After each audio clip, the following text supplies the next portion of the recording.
तो भैया यहाँ पर है क्वेश्चन नंबर थर्ड है। क्वेश्चन नंबर थर्ड में था कि एक मधुर एंड कंपनी ने क्या करा है, एक्वायर्ड करा किसका बिजनेस, वीशू का बिजनेस खरीदा है और परचेज कंसीडरेशन थी भैया यहाँ पे 11 लाख रुपए। तो आपके पास यहाँ पे दो कंपनियाँ हो गई, एक कंपनी का क्या नाम है, एक कंपनी का नाम है मधुर एंड कंपनी, जो कौन हो जाएंगे, परचेजर हो जाएंगे, और जो सेलर है उसका नाम कौन है, वीशू है। और आप यहाँ पर देखो, यहाँ पर डोलो मत, यहाँ पर देखो, यहाँ पर जो परचेज कंसीडरेशन है कि मतलब धंधे की बात हुई कितने में, तो भैया परचेज कंसीडरेशन है 11 लाख रुपए का।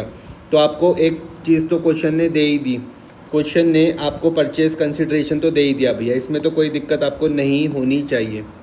क्वेश्चन ने आपकी पूरी तरीके से मदद करी।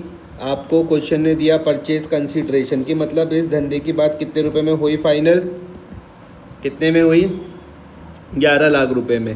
लेकिन आपको चाहिए क्या, आपको चाहिए नेट असेट्स, और क्योंकि आप तेज हो तो आपको पता है कि नेट असेट्स का फॉर्मूला क्या होता है, टोटल असेट्स में से अगर आप क्या कर लो, टोटल लायबिलिटीज़ को माइनस कर लो, है ना, तो आपको नेट असेट्स के बारे में पता चल जाएगा। ठीक है, तो यहाँ पर क्वेश्चन में क्या क्या, अच्छा, और पेमेंट किससे हो रखी है, चेक के द्वारा पेमेंट हो रखी है। ठीक है, परचेज कंसीडरेशन की जो पेमेंट हो चेक के द्वारा हो रखी है।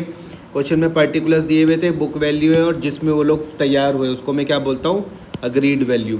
तो भैया यहाँ पर आपको दिया होता है फर्नीचर, कितने रुपए का बुक वैल्यू था, 50,000, लेकिन वो माने कितने में, 40,000 रुपये में। तो मैं 40,000 को लेके चलूँगा, तो मैं 40,000 से अपने असेट्स बढ़ा दूंगा। ये भाई साहब ने यहाँ पे 40,000 से असेट्स बढ़ा दिए, बहुत सही जवाब। इन्होंने क्या करा, फर्नीचर को डेबिट में लिख दिया, A+ का रूल लगाया होगा आपने, है ना, बिल्कुल ठीक है, ये आपने सही करा। उसके बाद यहाँ पर है डेटर्स, डेटर्स की जो बुक वैल्यू है वो है कितने, 2.5 लाख रुपए की, लेकिन वो प्रोविज़न बनाने के लिए बोल रहे हैं, तो आपने यहाँ पर डेटर्स लिख दिए होंगे 2.5 लाख रुपए। बहुत ही शानदार काम किया। और यहाँ पर तुमने लिख दिया बाय प्रोविज़न फॉर बिल्कुल डाउटफुल डेट्स अकाउंट 10,000 रुपीज़, बहुत ही शानदार। तो 2.5 लाख रुपए का कितना परसेंट निकाल दिया इन्होंने, 4%। तो 2.5 लाख का 4 यही आता है, 2,50,000 का 4% कितना आ गया, 10,000, बहुत शानदार।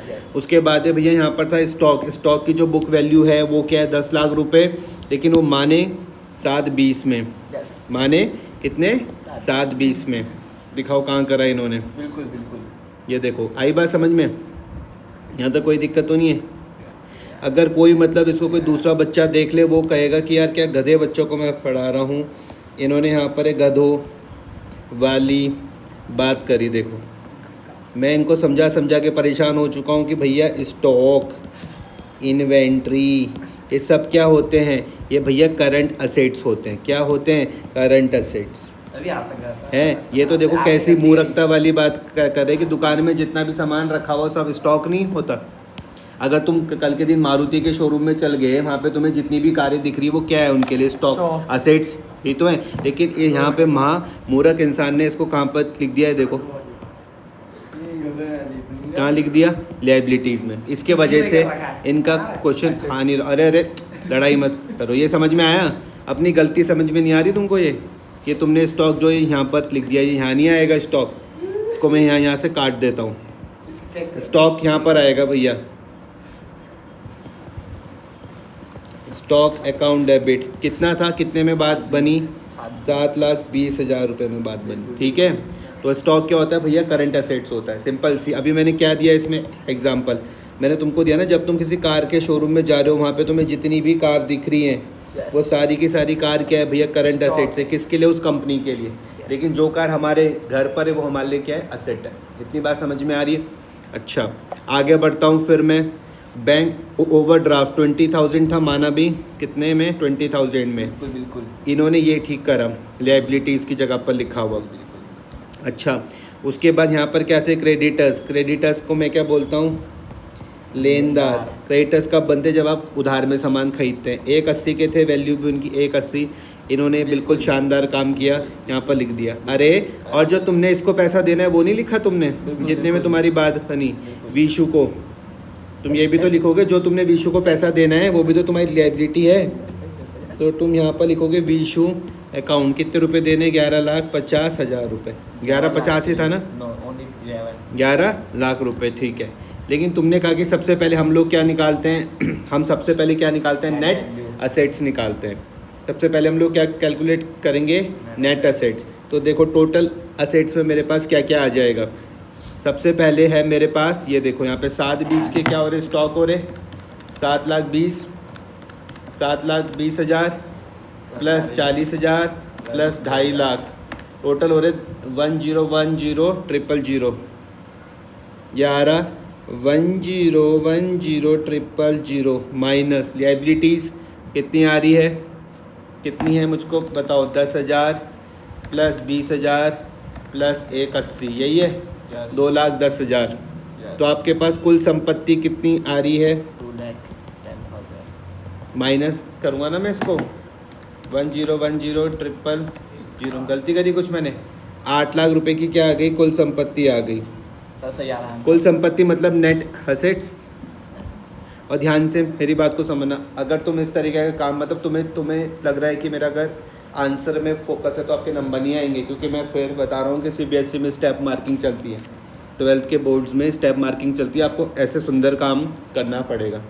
अब आपने यहाँ पे परचेज कंसिडरेशन लिख दिया, अब तुमको यहाँ पर क्या निकालना पड़ेगा भैया, गुडविल। यस। गुडविल का निकालने का फॉर्मूला क्या है कि भैया अगर मैं नेट असेट्स में से माइनस कर दूँ क्या, परचेज कंसिडरेशन,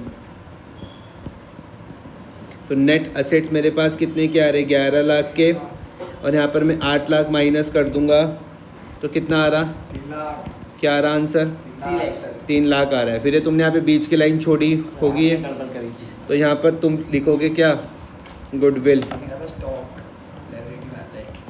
गुडविल अकाउंट, ये तुम्हारे पास क्या आ जाएगा, बैलेंसिंग फिगर 3 लाख रुपए।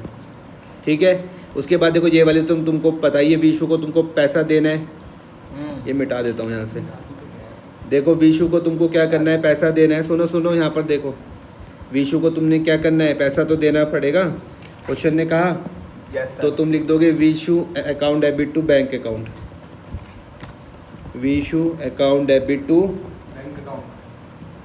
बैंक अकाउंट, कितना, 11 लाख रुपए और 11 लाख रुपए। आई बात समझ में? तुम बताओ इसमें काय का रूल लगा, Vishu account debit to bank में काय का रूल लगा, ऊपर लगेगा विशु माइनस अकाउंट। होगी। वेरी गुड, आपने बोला लायबिलिटी कम हो रही है और बैंक में A माइनस। बहुत बढ़िया, तुम्हारे अंदर बात है वो कुछ। आई बात समझ में? ऐसे करो इसको।